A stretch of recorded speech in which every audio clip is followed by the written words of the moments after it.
অপবিশ্বাস আমার চ্যানেলকে হ্যাক করে নিয়ে যায়। চ্যানেলকে হ্যাক করে নিয়ে যাওয়ার পরে তারা বিভিন্ন সময় আমার কাছে টাকা দাবি করে। পরবর্তীতে আমি হাতিঝিল থানায় একটি জিডি করার পরে তারপরও তারা আমার কাছে টাকা দাবি করে। আমি আমাদের প্রযোজক সমিতির প্রযোজক খোরশেদ আলম খসরু ভাইকে আমি জানিয়েছিলাম বিষয়টা। খোরশেদ ভাই অপবিশ্বাসের সাথে কথা বলেছিল, খোরশেদ ভাইকে বলেছে আমার চ্যানেলটি তারা দিয়ে দিবে। পরবর্তীতে দিবে বলে দেয় নাই। সাইবার ক্রাইম থেকে শুরু করে ডিবি থেকে শুরু করে সব জায়গায় আমি গিয়েছি।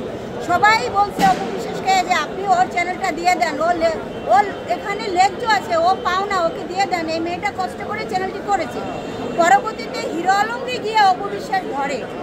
হিরো আলমকে ধরার মাধ্যমে প্রথম আমি হিরো আলমের সাথে কথা বলেছিলাম। হিরো আলম একটা লাইভ করেছিল, যখন নাকি হিরো আলম লাইভ করেছিল পরবর্তীতে আইসা হিরো আলমকে ধরছে অপবিশ্বাস। ধরে আমার থেকে তারা একটা মোটা অঙ্কের টাকা নিয়েছে। টাকা নিয়ে আমাকে চ্যানেল ব্যাক দিছে। কিন্তু চ্যানেল ব্যাক দিলে কি হবে, তারা আমার ভিডিওগুলো রেখে দিছে। প্রায় আমার 250-300 ভিডিও, নাটক, 3টা সিনেমা, এগুলো সব তারা রেখে দিছে।